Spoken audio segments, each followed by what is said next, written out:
So it seems like our boy Klein is being dragged through a series of coincidences, all by some unknown being, possibly for the sake of stopping the Aurora Order from birthing the true creator. I think all signs are kind of pointing that direction. I mean, they're having that lady come in there. She's pregnant. I'm assuming it's the same lady from the very end. They were doing some sort of ritual to summon somebody in. So she's pregnant with some child that's humming and whistling. I don't know if we're going with like some sort of Antichrist situation here where they're bringing some sort of godly being into the realm of the living and mishaps are going to happen. And again, it seems like Klein is kind of being tied in with all that stuff. I mean, he could be dragged in it for the sake of protecting this true creator that's being brought in. It just seems like there's too much emphasis on him, at least visually, seeing this other being. But again, I sort of had my thoughts that that symbol that was behind Klein was possibly the true creator or the fallen creator. This idea that he is sort of branded by that individual and again could be being led in order to protect it. I mean, it could be doing a little bit of misdirection here in the idea that he's supposed to stop it, but then it turns out that no, he's supposed to be aiding it in some way and helping them out. But I think it's all going to be tied into what sort of he is doing that is going against the group. It seems like in a lot of cases, he's stopping them in a lot of cases. So it's a lot to dive into. Like episode 7 had a lot of information in it. And now granted, like quite a bit of the episode was just really Klein running down rabbit holes. So I'm going to skip over quite a bit of this stuff here, but let's just dive into the episode. Let's just get into it proper, opening up the episode with, yes, him talking to Azek and asking Azek, okay, you're doing all these divinations. You're talking about that there's this like erratic fluctuation in my fates. Do you see them right now? And he specifically points out that, yes, in the last 2 to 3 months, have you noticed coincidences? And this is something that kind of sticks into Klein's mind, that every single time he gets a moment to breathe, he said, think about the coincidences. Think about these clues and whatnot that are within them. And initially he thinks, oh yeah, that's right. The thing that you came to me initially for, the Antigonus family notebook. Which, yes, seems like from the very beginning of this entire story, they keep bringing up this stupid notebook. This notebook is brought up like every 2 seconds. But no, that's when we jump over to the organization and they're having a little party for Kinley. He's apparently has broken the curse of their members finding romance. Apparently this is a thing. But yes, eventually Dung comes in, talks about all their patrols. Interesting little random lore they drop right here. The fact that the Nightmare's unique style is that they apparently can't distinguish between like reality and dreams. And so they often forget things. So he's like, well, if Dunn ever like remembers everything, then that's when we know something's wrong. Because apparently his nightmare powers aren't working, or he's very, very focused, which is kind of off. But no, anyways, Klein brings up the fact that he wasn't assigned a patrol, which immediately backfires on him because he then gets assigned a patrol.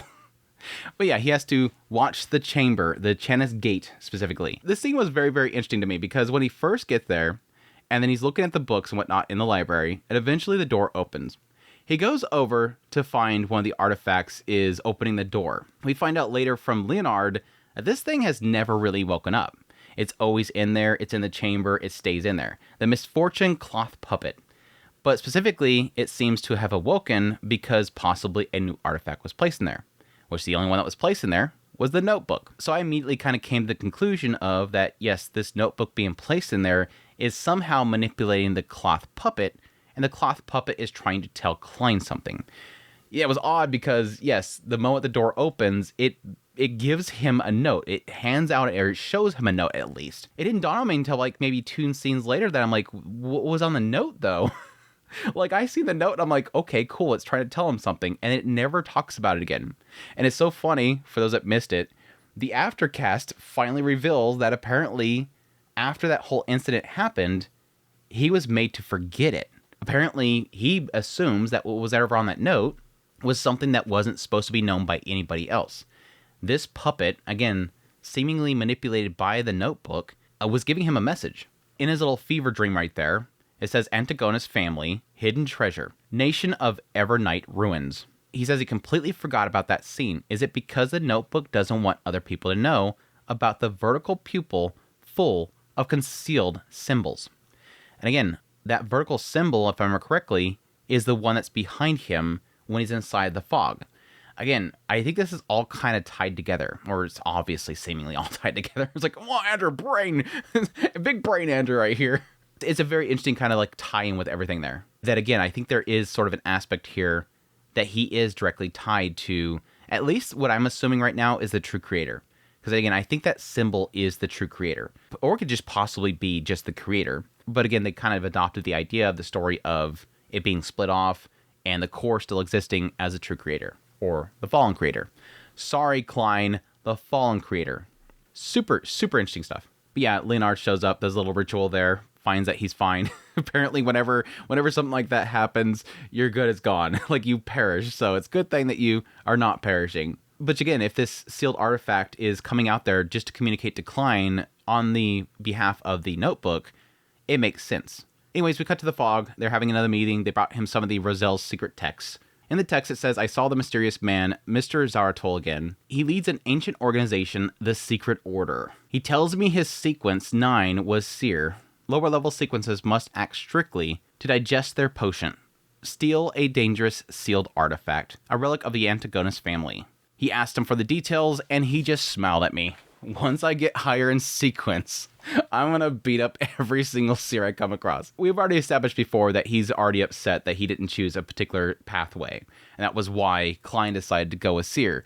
So it makes sense that, yeah, he's a little bit mad. This guy's like kind of rub it in his face that this Seer seemingly has some sort of special abilities that he kind of is jealous of. But no, going back into this whole stuff. So we see the origins of the Secret Order. The fact that this guy that leads the Secret Order went Seer path. As we find out later on through Hanged Man, he does get into kind of confirming what Klein was already thinking about the idea of constantly using your abilities and whatnot in order to digest the potion.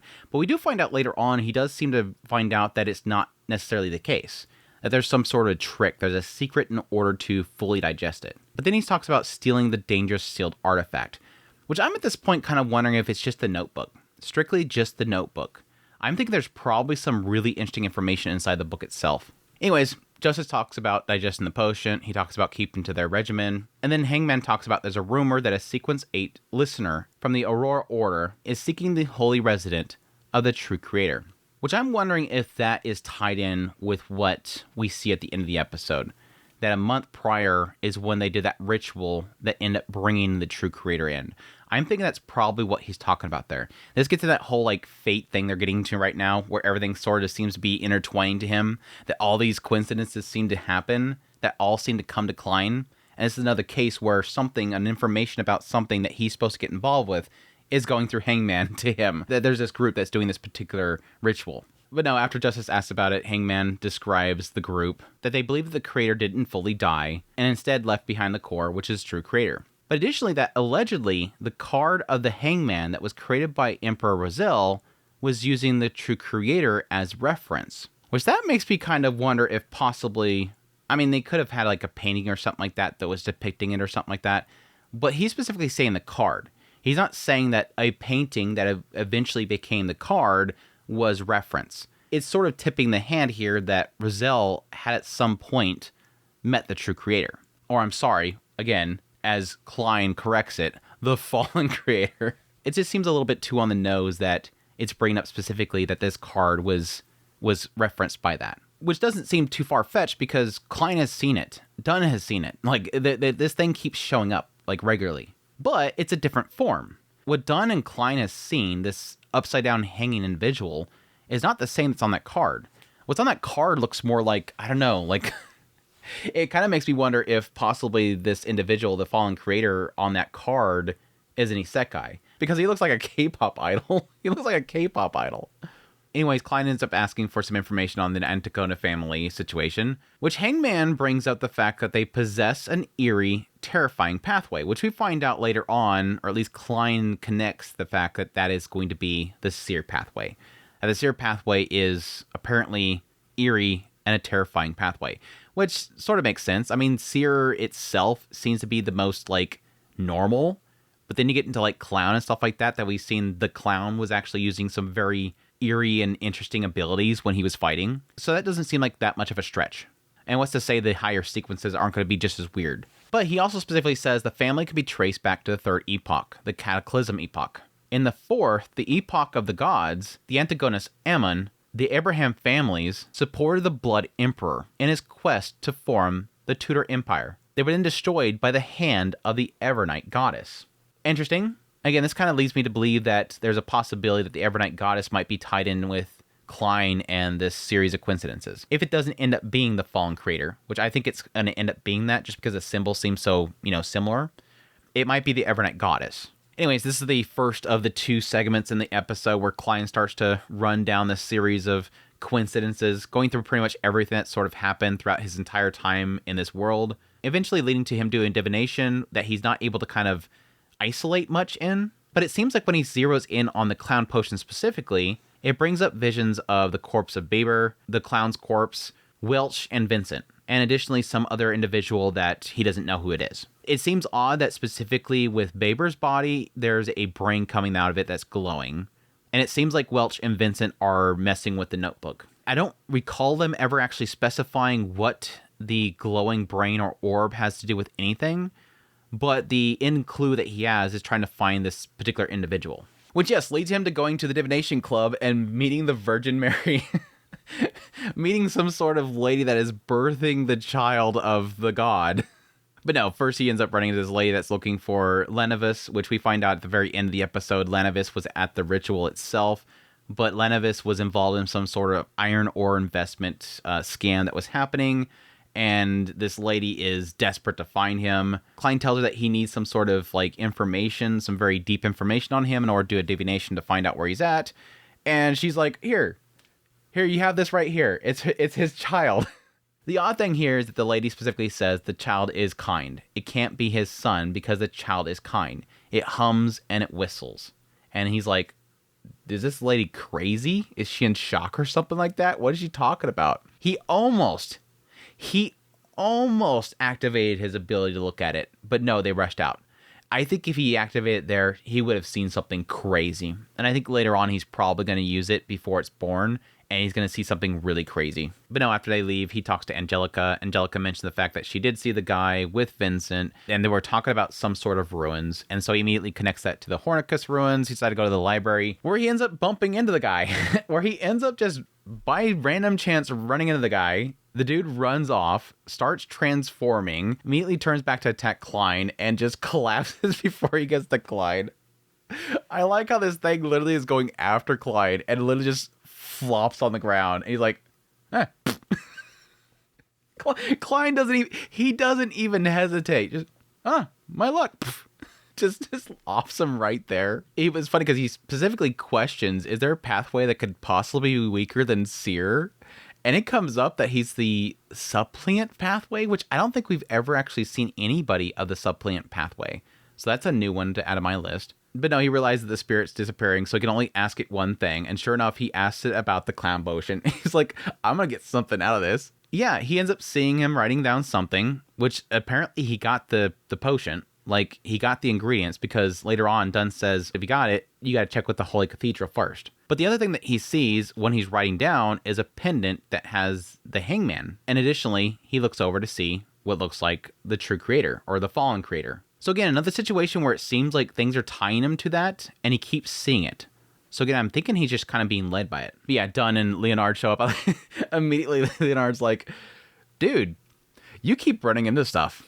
You seem to have very strong, fateful bonds with evil powers and beyonders. I think something's going on here. Of course, Leonard, if anybody's pointing this out, because he's already sus himself. Then that's when they find the letter that apparently is going to the Aurora Order, and it says Vincent and I didn't find anything else of value in the Antigona's family notebook, aside from the potion recipes I provided to you for Seer, Apprentice, and Clown. Yeah, already again, Klein has the Seer one. Apprentice, I'm not sure what that one would be.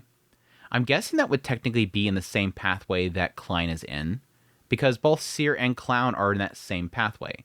So maybe Apprentice is somewhere in there as well. It goes on to say the Antigona's family must have left behind some secret treasure of resurgence. If it's bringing up the treasure right here, then that goes against what I was saying earlier. The secret treasure cannot be the notebook. He's already looked in the notebook. As a power that holds the Seer pathway, they should have predictions on their annihilation. So that's talking about the Antigona's family specifically, I think. There's reason to believe this treasure is on the main peak of the Honicus mountain range. Once again, going that damn right. I'm wondering why Klein hasn't gone there yet. Why have we not gone there yet? You keep hearing that word. You've even looked into it, and you've not yet gone there. And then it wraps things up by saying, also, I'm making preparations for doomsday. I hope to receive your aid. I shall present all of Tengen as sacrificial sheep to the master. That's not ominous at all, is it?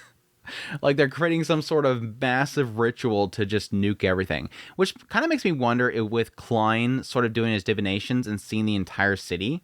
Yes, it implied the idea that his power wasn't good enough to sort of zero in, but I wonder if he was trying to tell him something. Trying to tell him something about that town. Like the entire town is enveloped in some sort of like ritual. But yeah, with all that said, he goes back up to the fog and does another running through of coincidences, but this time realizing that yes, it seems like everything started from one certain point.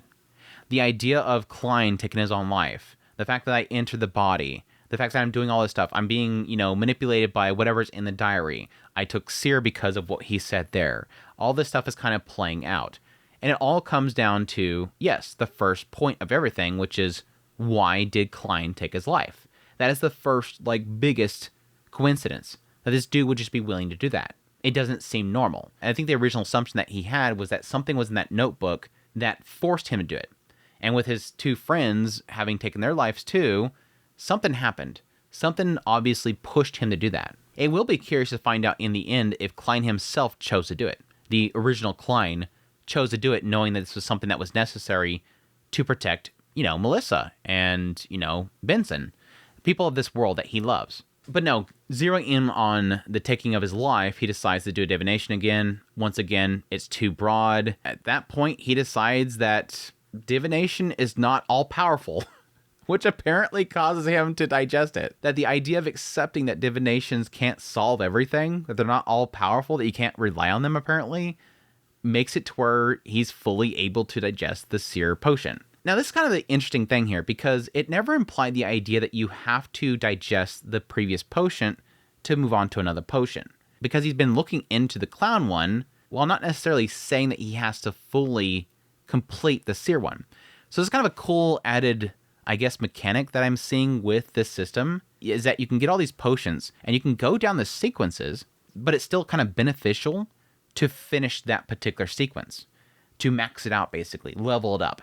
I'd be kind of curious that if you do move on to the next sequence, can you still fully digest the previous potion? I'm sort of curious about that. Because yeah, it seems like when he finally does digest this thing, he goes super OP mode. He's literally dashing through this city and he's seeing everybody in the city while he's not even there. And yes, it all leads him to 2 red smokestacks. And at that point, he's blocked by something. So, interesting. And yeah, the last thing that we have is he wakes up the next day, and again, he sees a vision of something that he forgot. That puppet was showing him that little note, again, that had the vertical pupil, that apparently he was supposed to forget. Something that seemingly he wasn't allowed to tell Leonard and everybody else that showed up at that time. But yeah, very, very, very interesting stuff. But yeah, we had the one last scene, which was 1 month prior, where Lavinus shows up with the skull of Eggers, the son, places it next to what I'm assuming is the lady that was at the club that we seen earlier, and does a ritual that is praying for some sort of creator to come. Again, I'm assuming it's probably going to be the fallen creator. I'm convinced at this point that we're probably going to have Klein's going to bump in that lady again. And he's gonna activate his third eye or whatever, and he's just gonna see something crazy. It's just gonna be the fallen creator is gonna be sticking out of her stomach. Something like that. But I don't know, whenever they show that being, it never looks like it's mean. And she said it's nice and kind and hums and whistles. Anyways, that's my thoughts on episode 7 of Lord of Mysteries. Very, very interesting episode. A lot to digest. More to digest than the potion. More to digest in the potion. But I hope you guys enjoy this video as always. If you did, hit the like button down below. If you like this content and you want to support the channel more, become a member of the channel. Until next time, I'll take care.